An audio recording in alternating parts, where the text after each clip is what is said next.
Hola, em dic Maria del Puig de l'Ofeu, soc directora de l'equip de Montornès Montmeló, que és Vallès Oriental, i jo avui volia compartir amb vosaltres una reflexió. Nosaltres al Vallès Oriental també es va començar el programa de gestora de casos i es van formar unes 6 infermeres de gestores de casos i ens les van repartir.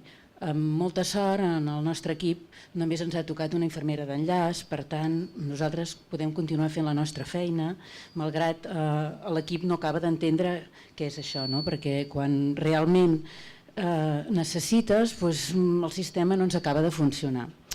Jo la veritat és que reclamo un mòbil com els de Sant Isc a l'Hospital de Calella i poder-ho controlar nosaltres, però tenim un problema també, ens han tancat l'atenció domiciliària al vespre i nosaltres lluitem per portar els nostres pacients des del primer dia fins al final i és el que fem en el nostre equip, però jo penso que això és el que també com a persona jo voldria que em portés el meu metge o la meva metgessa assignada i la meva infermera. Jo és que m'encantaria i penso que em sap molt greu que s'està perdent i que a nivell de la gestió s'està treballant cap a aquest sentit. En el tema de les gestores és molt trist el que us vaig explicar, però és així. Han seleccionat unes gestores de casos que són supercompetents, però són noies que no tenen feina fixa. És a dir, que aquella infermera del teu equip que potser deies, ostres, la podries agafar, que ets boníssima, presenta't a aquesta plaça que això segur que te dona una continuïtat. Jo va ser el meu cas, una infermera que estava al nostre equip, que evidentment com a la borsa estava no sé quin número no la podíem agafar amb continuïtat, sinó que li havia de fer contractes cada mes. Jo la vaig aconsellar que es presentés com a gestora de cas per poder menjar cada dia. Aquest és el tema. L'altre dia em va venir a veure aquesta setmana passada i em va venir a explicar com estaven en realitat. Jo tinc altres informacions, jo tinc les formacions que em donen a nivell de direcció, que tot va molt bé, que tot és fantàstic i que ens ampliaran el programa, és a dir, que aviat tindrem 8 gestores de casos. M'explicaven que quan fan vacances o és el cap de setmana i el dilluns han de tornar a la feina, totes 6 estan molt angoixades, estan fatal. Però clar, ho comparteixen però que no les escolten i clar, és que es quedaran sense feina. I que totes ara mateix tornarien a la consulta on havien estat en l'equip, perquè no sé, encara que alguns equips sí que les accepten i que entenen i que ells fan bona feina, estan lluitant soles davant d'aquesta història que tenim tots, gestores de casos sí, gestors de casos, però si ho hem de fer-ho nosaltres, no? I no sé, jo, em va fer pensar molt això, i ara com ens arribaran i probablement ens vindran a dir que millor del nostre pressupost haurem de treure mitja infermera i tal, em fa pensar, perquè jo no sé si això, nosaltres si no ho volem, direm no, no?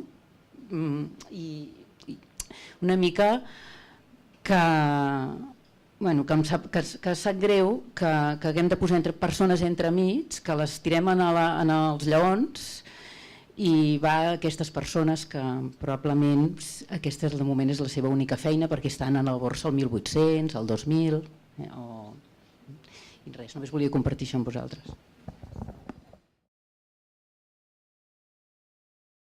Hola, em dic Anna Muñoz i fins fa 10 mesos era gestora de casos. Ara us explico la meva experiència. Jo només parlo de la meva experiència perquè sé que hi ha hagut experiències molt diverses i ara ha marxat la noia aquesta. A veure, fer de guàrdia de tràfic, o sigui, jo això no ho feia de cap de les maneres. Us explico, jo vaig començar el 2006. Programa pilot, Barcelona, 8 infermeres, no havien començat les retallades, també és veritat. Llavors eren 8 infermeres de mes a mes que arribàvem a uns equips. Jo no em quedava sense feina si agafava aquesta, ja t'ho dic ara. Clar, jo vaig arribar a l'equip, primer el programa el vam fer nosaltres 9, els que vam començar en el programa pilot, i vam determinar què faríem, quina seria la nostra feina. És com posar una lupa, jo sempre deia això, posar una lupa al damunt d'aquell pacient que jo els deia al metge i la infermera que el portaven, si alguna cosa et preocupa d'aquest pacient, digue-m'ho, passa-m'ho, parlem, anem juntes al domicili, presenta'm a la seva cuidadora, al seu cuidador. I a partir d'aquí, i el cuidador entrava també al programa. Tot això ha canviat molt, ja ho sé que ara només parlen de ICS, MPOCs, PCCs i MACAs. Llavors no parlàvem d'això. Parlàvem de pacients complexos, que volia dir un pacient amb una demència i amb un cuidador desesperat, que no sabia per on tirar.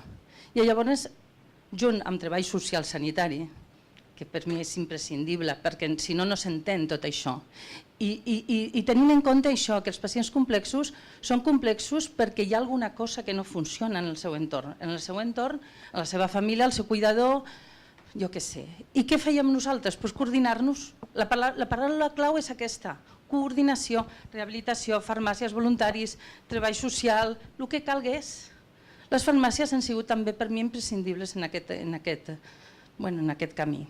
Jo he fet això 7 anys i m'he desgastat molt, però moltíssim. T'ho dic que ho vaig deixar perquè no podia més. O sigui, la gent s'ho passa molt malament i està molt sola. És veritat que hi ha equips sanitaris que funcionen de conya, però tot això es feia sempre amb l'equip sanitari. O sigui, jo el pla d'intervenció que feia sempre ho pactava. Tu faràs això, jo em dedico a això. No trobes la manera de fer això, no et preocupis, jo ja m'encarrego, ja vaig. No sé, a veure, s'ha de treballar així, és que feina n'hi ha per tots, t'ho dic de debò, a vosaltres us ho dic de debò. El tema de les gestors jo entenc que hi ha hagut molta diversitat i que ara només s'ha centrat en una sèrie de coses, no? I les altes, a veure, les altes, clar que sí que les hem de veure, però no només les altes. Hi ha molta població a la comunitat passant-lo molt malament i amb moltes necessitats i de posar en marxa recursos que estan allà i que ningú fa res per posar-los en marxa. Potser perquè no s'han adonat que ho necessiten o els pacients no saben demanar-ho, no ho sé. Però bueno, jo la meva feina era aquesta i jo en aquell moment m'ho vaig passar molt bé, de veritat. Després, clar, et satures perquè és horrible. Si només veus casos, doncs això, ja podeu imaginar. O sigui, no tens un cupo. En el tema dels CRGs volia dir també una altra cosa. Quan van començar a pensar en posar CRG6, CRG7 i van parlar de morbiditat, i van parlar d'ingressos, i van parlar de... I la vessant social? Si tot això es produeix per això? Si tot això, o sigui, a veure, la persona que no pren bé la medicació o té un problema mental o té un problema cognitiu o té un cuidador que no és eficaç o no té cuidador, llavors com ho fas? És aquest el problema, no és un altre. Els CRGs, bueno, que posin CRGs, però no tindran tota la informació fins que no posin aquesta vessant. No sé com, no tinc la resposta, però és això. I el tema dels Z, en el programa pilot nosaltres vam posar un Z, que això també ens va valer. Bueno, les friccions al principi amb treball social va ser notable segons en quins equips, perquè bueno, jo crec que no es va parlar lo suficientment amb les companyes, però vaja, jo personalment no he tingut mai cap problema perquè estic segura d'on estan els límits de cadascú i que si no hi ha límits, millor. Vull dir, el treball és el que hi ha i es fa i punt. I el principi i el final és el pacient, no nosaltres. No el que fas tu, el que faig jo, no. Pactem-lo per no destorbar-nos, però sobretot fem-lo. I ja està. Només això. Bueno, jo com que ja he parlat parlaré molt poca estona perquè si no estic acaparant. No, només volia dir una cosa, és que abans he sigut una mica pessimista. És arrel del que ha dit l'Anna abans, que ja fa una estona, que deies de la de prescripció, que a la nostra empresa tenim una farmacòloga que bàsicament el 90% del temps, que és una llàstima perquè és una tia supervàlida i tal, però es dedica a repassar quants IECs donem, si hem de donar més R2, i ens passa gràfiques i fa unes coses superelaborades, però la majoria del temps es dedica a fer això. Però una de les coses que va fer arrel dels incentius, que només és això, no? Sembla que només funcionem per incentius, demanaven que els PCCs tinguessin, nosaltres al PIC no el tenim, però tinguessin la revisió de la medicació. No? Llavors, cadascun de nosaltres ens ha dit que escollim un PCC per revisar la medicació. No? Llavors jo li vaig passar un senyor que bàsicament el controlaven 1.000 especialistes de l'hospital, diabètic, insuficiència cardíaca, nefròpata, tal, i tenia com 15 o 16 fàrmacs. No? Llavors em va dir la llista, dic, bueno, provem-ho, però aquest senyor el controla a l'hospital. Clar, i em va donar tot de canvis, no? Això és incompatible amb això altre, aquests dos es poden ajuntar per fer un sol medicament, no? Tenen insuficiència renal, això no hauria de prendre. Bueno, jo ens hauria de parlar amb l'endocrí, amb el cardio i amb el nefro. I m'ho va dir, vaig dir, bueno, doncs jo enviaré els mails, el bo de nosaltres que tenim un programa compartit amb l'hospital i llavors hi veig el curs clínic de qui és la persona que el porta i busco el mail i tinc els mails de tots els especialistes, no?